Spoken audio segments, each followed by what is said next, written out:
So I wanted to share with you today some insights on about disparities in breast cancer, and I hope this could spark some thought about how this could apply to your settings, especially as we try to reduce inequities in healthcare and improve our patient outcomes. I have no disclosures, and I would like to state that a lot of the data that I am discussing is data from the United States where I practice, but I think this is applicable to all populations as well. So, breast cancer is the most common cancer in women worldwide and affects women of all ethnicities. Fortunately, over the years, the mortality rate, which is seen in the line at the bottom of the graph on the right, has declined. And this is due to general population screening as well as improvements in diagnosis and treatment. However, the incidence of breast cancer continues to increase. If we dig deeper into the incidence and mortality rates, we can see that this is different by ethnic group. This data here in this graph separates patients by their ethnic group, showing that this is highest in non-Hispanic Black women and lowest in Asian Pacific Islanders. Also, if we look at mortality trend, we see there that the lines separate with a divergence that started with screening mammography, and this gap continues to increase between Black women in the top line and white women in the lower line, despite improvements in therapeutics. Looking at some more recent data, on the left side, the two bars show higher incidence of breast cancer in non-Hispanic white and Black women, but very important to see there that the mortality rate is highest in Black women, about 40% higher than that of white women and other ethnicities. So, as we try to understand disparities, it's important for us to understand this by looking at some biologic and genetic factors and how these can also be confounded by lifestyle, socioeconomic, and patterns of care. So, for the rest of the talk, I'd like to touch on some of these factors and root causes and how they impact disparities in breast cancer.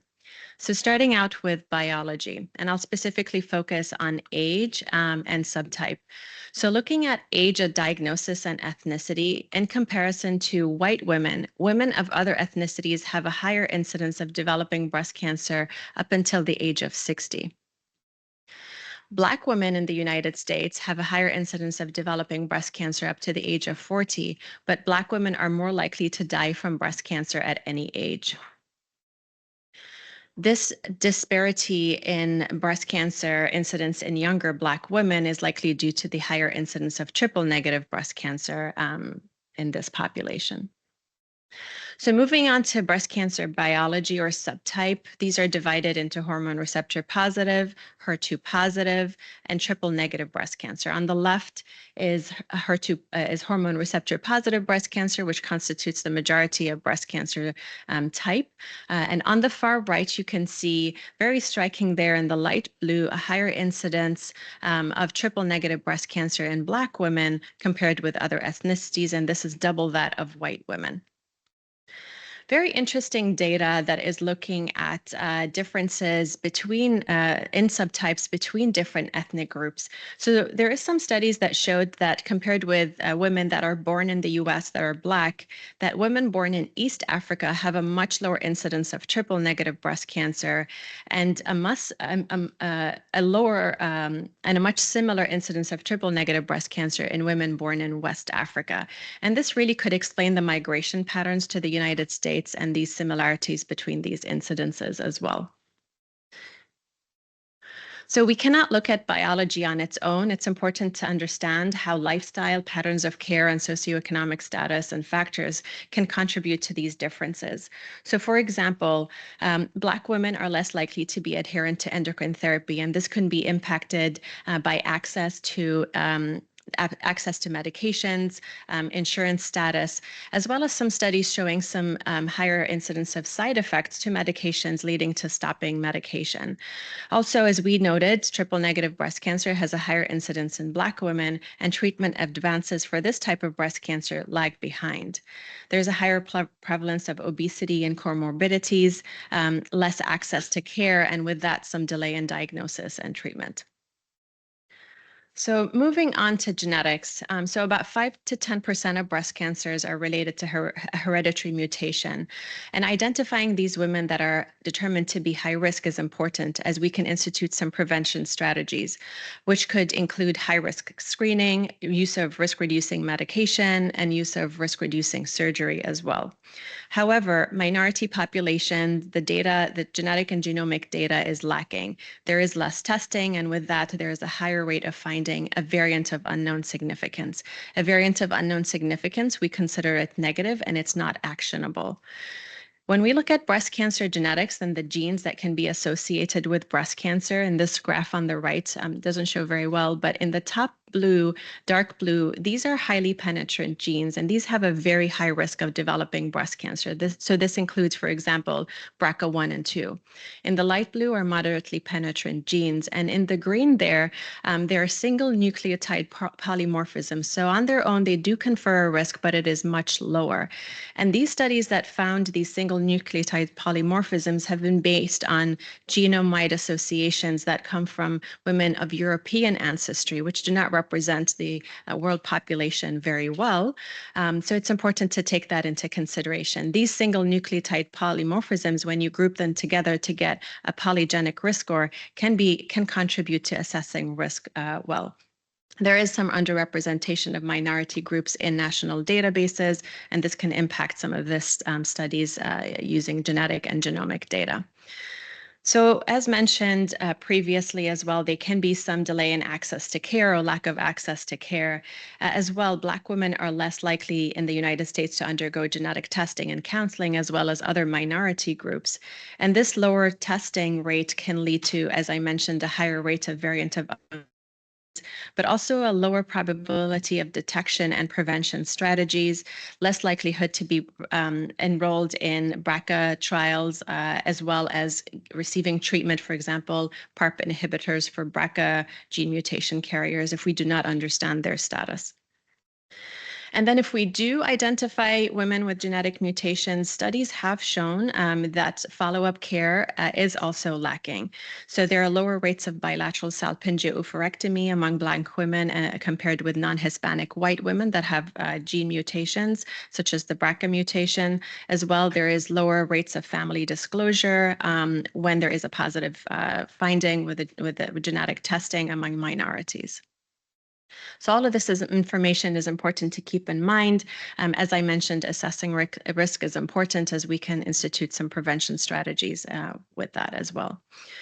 So in terms of lifestyle, breast cancer risk factors can be impacted by reproductive factors, and these are influenced by socioeconomic status. So going through some early age at menarche can be associated with a higher risk of breast cancer, and the age of menarche is decreasing. As well, with that, there can be lower age of first live birth, as well as higher parity. And a lot of minority groups can have delays in prenatal care. And this is important because there may be a lack of discussion and access to prenatal genetic testing. Another factor to discuss as well is breastfeeding. Lack of breastfeeding can be a risk factor for breast cancer. However, it is noted that minority populations are less likely to engage in breastfeeding compared with middle income or higher income populations. Obesity is a problem. In the United States, about 60% of the population would be considered overweight or obese. This graph here on the left shows the obesity rates between different ethnic groups, and I'd just like to focus on the light green one and the light blue one. This shows Black and Hispanic women with a higher rate of obesity. And obesity, as we know, can be associated with many diseases, including many different types of cancer. With regards to breast cancer, obesity can be related to the higher incidence of triple negative breast cancer in both premenopausal and postmenopausal women.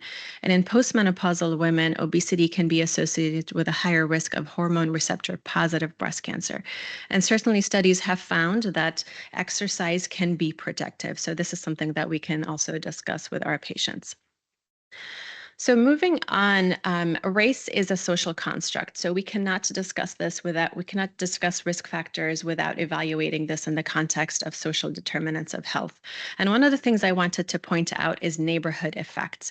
So neighborhoods with lower socioeconomic status have been found to have a higher risk of women developing triple negative breast cancer. Women with triple negative breast cancer are younger. They're twice as likely to be Black. They're more likely to have government insurance or no insurance, and they're twice as likely to present with late stage disease. These studies as well have shown that there's higher counts of alcohol and fast food retailers in these neighborhoods. And what that would do is correspond with higher rates of unhealthy alcohol use and obesity. Very interestingly, white patients that live in predominantly Black census tracts have a higher rate of triple negative breast cancer compared with white women that live in these census tracts as well. As I mentioned as well, access to care is important earlier, and with social determinants of health, access to care is something that we have to consider in trying to improve for our patients. So access to breast imaging, for example, women that maybe of a lower socioeconomic groups may have their breast imaging in non-accredited facilities using older equipment. They may not have resources for follow-up. They may not be read by subspecialists. Rather, they're read by generalists. And we heard earlier the importance of having priors. So screening in multiple facilities, you might not have priors to compare with. And workup of abnormalities can take longer. And a delay in time to treatment for breast cancer can be associated with a worse outcome. As well, poverty and lack of insurance may result in diagnostic and treatment delays regardless of ethnic group. And this is something where it can be applied to various different populations. We need to think about things like transportation, financial access, and as well patients' own caregiver responsibilities as we try to improve care for our patients. Women with breast cancer often are the primary caregivers for others in their homes. So these are important to consider as well. And then finally, addressing patterns of care, specifically looking at breast cancer screening. So there remains a debate about the age of starting screening, despite a lot of data showing that annual screening starting at the age of 40 reduces most deaths and leads to most life years gained. At my institution, screening mammograms start at the age of 40 at an annual basis. What you can see here in this table are recommendations from various societies in the US. And you can see that there is discord. There is agreement that there should be screening starting at the age of 50. However, below the age of 50, there can be some discordance in that. Specifically, the USPSTF more recently have recommended screening at the age of 40. When we do assess women for screening, we sometimes perform modeling using risk models such as Tyrer-Cuzick, for example, and these can be shown to be underestimating risk, for example, in Black women. Some of our data from our own institution, we looked at women younger than the age of 45. We had 750 women included in the study, and we found for every month delay in a first mammogram that Black race and lack of insurance was associated with a higher rate of a first mammogram cancer, as well as a worse outcome in terms of recurrence and overall survival compared with those having a subsequent cancer, really supporting the need of starting mammograms no later than the age of 40 or even sooner for women that are determined to be higher risk. Some other considerations to think about is how we talk about ethnic group breakdown and clinical trials. Firstly, looking at the left, the NIH, for example, defines ethnicities in various different categories, and I know we can't see there very well, but for example, an Asian group would include people from the Far East, Southeast Asia, and the Indian subcontinent. A white population would include those that are from people from Europe, the Middle East, and North Africa. So as you could see, some of these populations may be genetically different.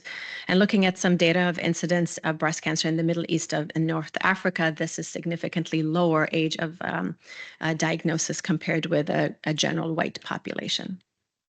It is important for us to ensure that our patients are enrolled in clinical trials, and this data here, to summarize, just shows that Black women and Hispanic women are less likely to be enrolled in clinical trials compared with Asian and white women.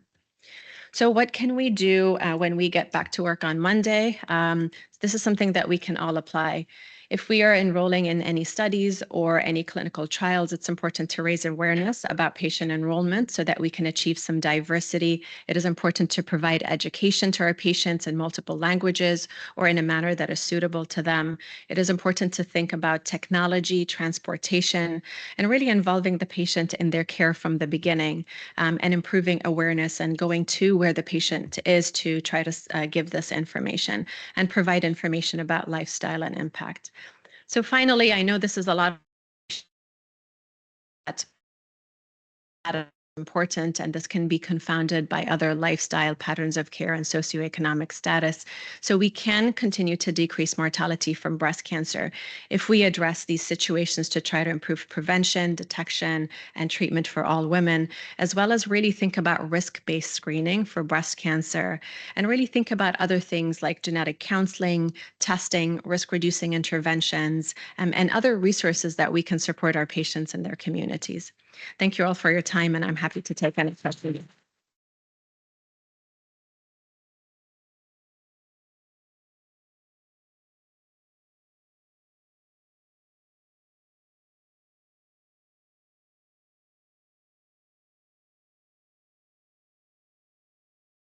I'll just start the ball rolling.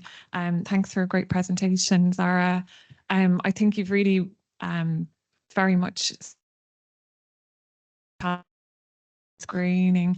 It's and social and political situation can really have an impact on your care.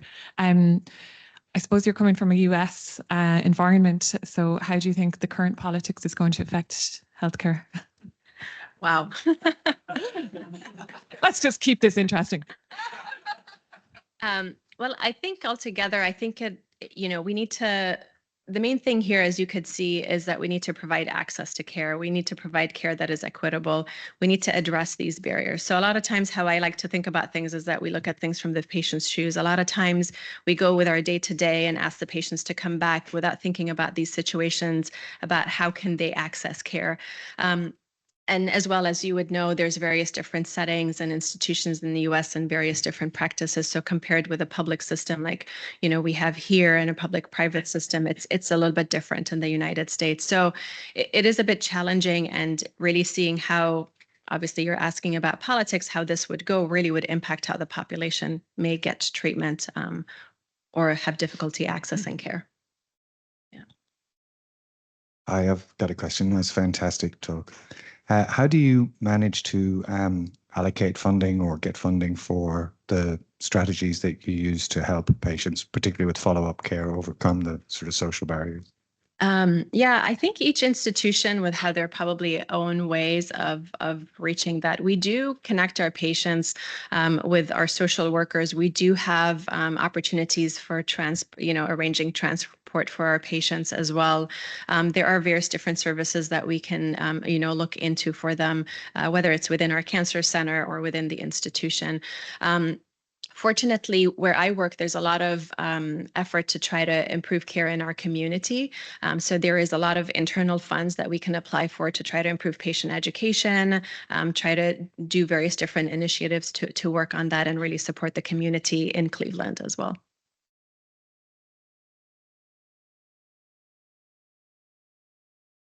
Thank you very much for the great talk.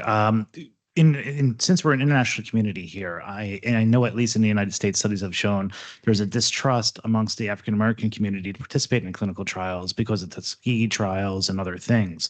Have you found that, and that's primarily U.S. based, or have you found amongst the international community with Black ethnicity that there's a difference, in terms of trust associated with clinical trials? I think this is a very important issue, and I think that's where, we really need to establish this relationship with our patients and really try to, have information that is sent to them and to the communities, and really give them the time to think about, why are we doing this? What is it going to help with? And a lot of times patients are supportive of that once you really have this communication and relationship. But I think it's a relationship. And I really think that sending awareness to the communities as well and going to the patients in their own environments, for example, schools, churches, etc. And I think sometimes these can help provide awareness for various different communities. Yeah.